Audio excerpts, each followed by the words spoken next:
Dr. Fauci says we are in the bottom of the sixth. And I have to say, Howie, this just popped up today. Dr. Fauci vents to Jimmy Kimmel about frustrating COVID anti-vaxxers. He does more media hits, Howie, than anyone else I see. He doesn't have time to do a lot of clinical research, does he? Unless he's doing it in the green room at all the studios in New York City and Washington. There's bobbleheads, pillows. He is the most popular man in the United States of America. Does he have any votive candles? He said, probably does. He said, yes, Jimmy, it is very frustrating. There's a societal responsibility that we should all have to put an end to this outbreak. It's very frustrating. They won't obey my rules. That's my whole thing. It's like, enough of this little angry man. I've had enough. I know. You know, I'm a Bob Dylan fan, Grace, but this reminds me of a Bob Dylan lyric. Sometimes I think this whole world is one big prison yard. Some of us are prisoners. Some of us are guards. Dr. Fauci, which category do you see yourself in? Exactly. And I do want to play some of this Biden sound because I was just watching it, Howie, and I was laughing out loud at some of the tweets that are coming out about this.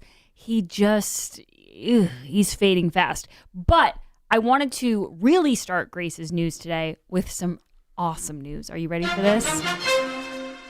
CNN's Brian Stelter.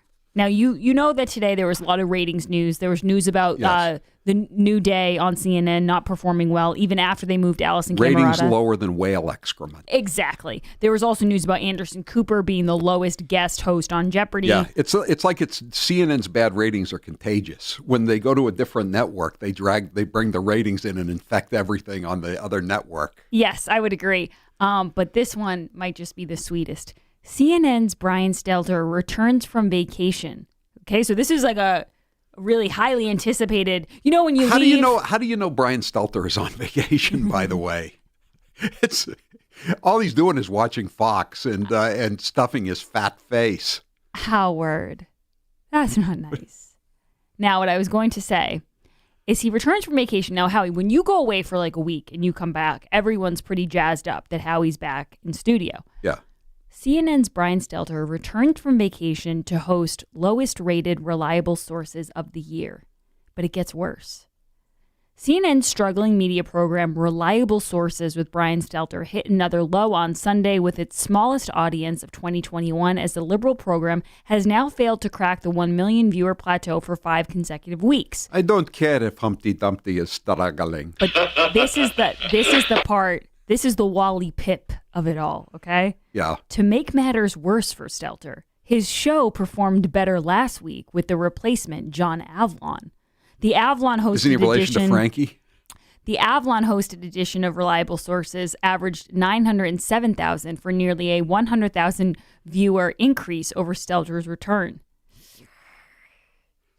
You know, it's not enough that he's got that bald head and that fat face and the 5 chins. It's the cracking voice that goes along with it. He's a real matinee idol, ain't he? Howie, all I'm trying to say is there's a reason that people don't like to go on vacation, because suddenly you turn around and John Avlon has your gig. I know. It's crazy. 917 says, talk about Jim Crow. Are these seats separate but equal? Yeah. I mean, do they have separate water fountains too? Like back in the days when the Democrats ran the Deep South?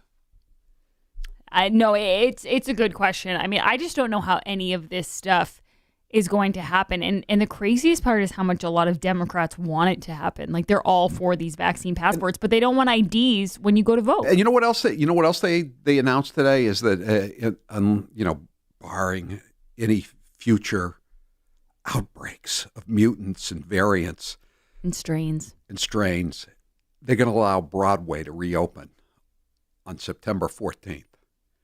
So if it's going to be okay to have Broadway on plays, live entertainment on the Great White Way, which, can you call it the Great White Way anymore? I was just going to say, ooh, that sounds like a microaggression. Why do we have to wait 3 months? I mean, the Broadway has been shut down for more than a year. That's a big part of the economy of New York City. And why do you have to wait until September 14th? A lot of people come down to New York and go to Broadway as part of their summer vacation.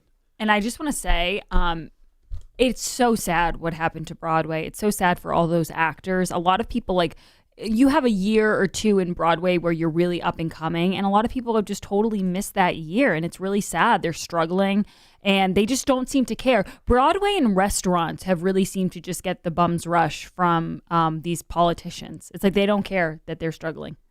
I don't know if they'll ever come back fully. No, I don't either. I don't either. You know, anytime you break somebody, if you break 100,000 people of a habit, even if it's just for a few weeks, there's a certain number of people that are just going to get used to not going to doing what they were doing before. And when you wait, in this case, it's going to be 18 months. Exactly. All right. So now, without further ado, I do want to play a little bit of Joe Biden. I want to start with the tried and true cut 11, please.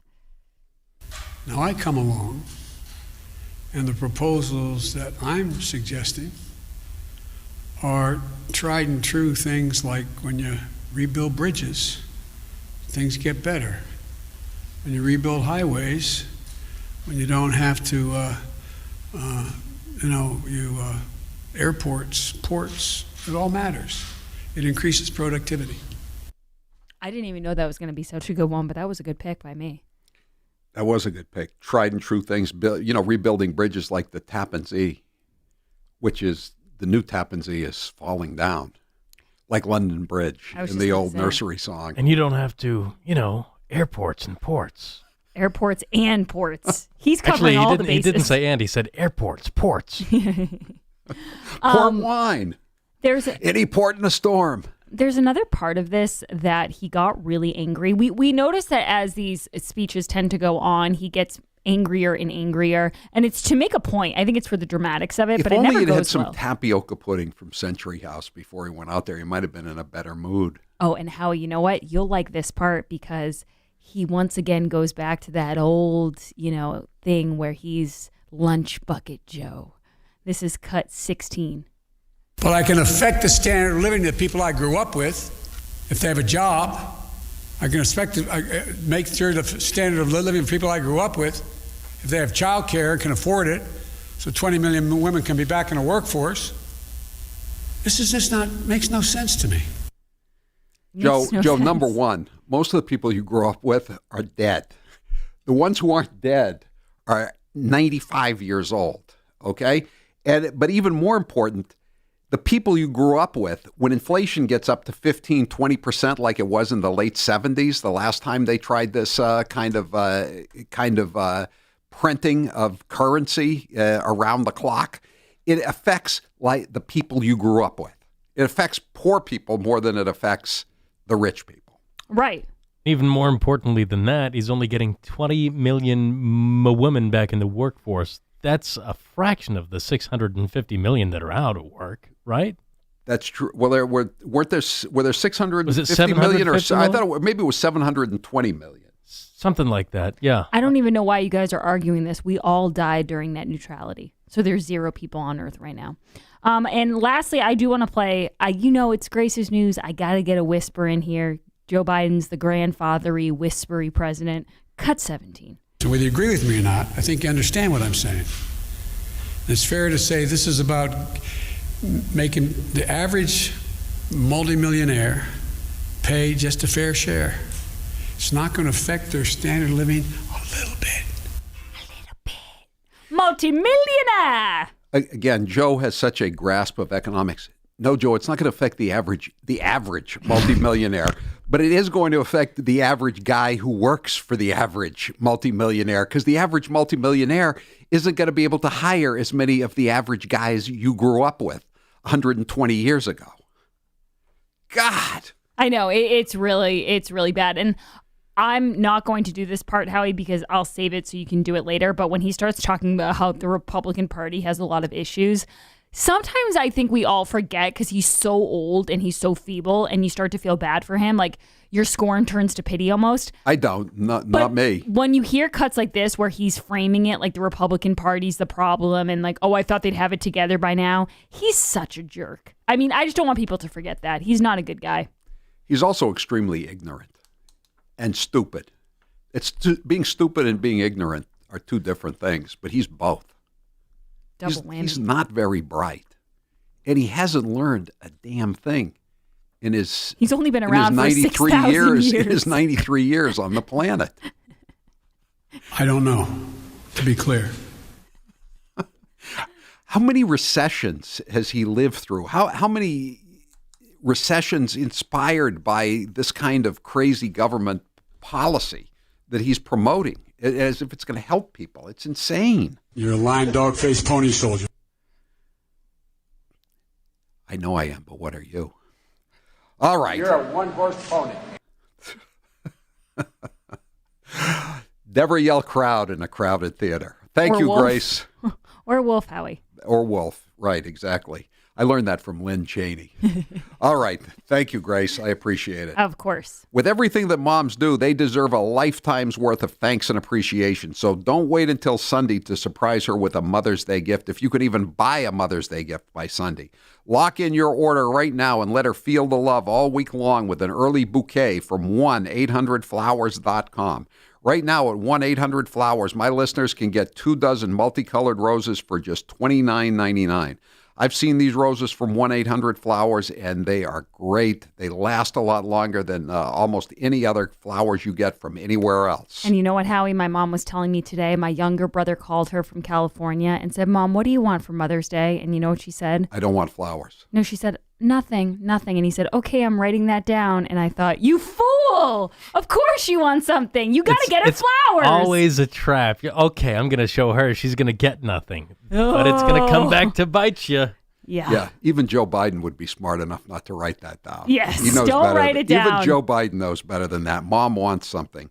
This gorgeous bouquet of 2 dozen roses in an assortment of bright colors will have all the moms in your life talking about them and you to everyone. And remember, even if your mom's not around, you also have to take care of other moms, like the moms of your children, for instance, or your aunt that took care of you when you were a kid, or your grandmother, whoever.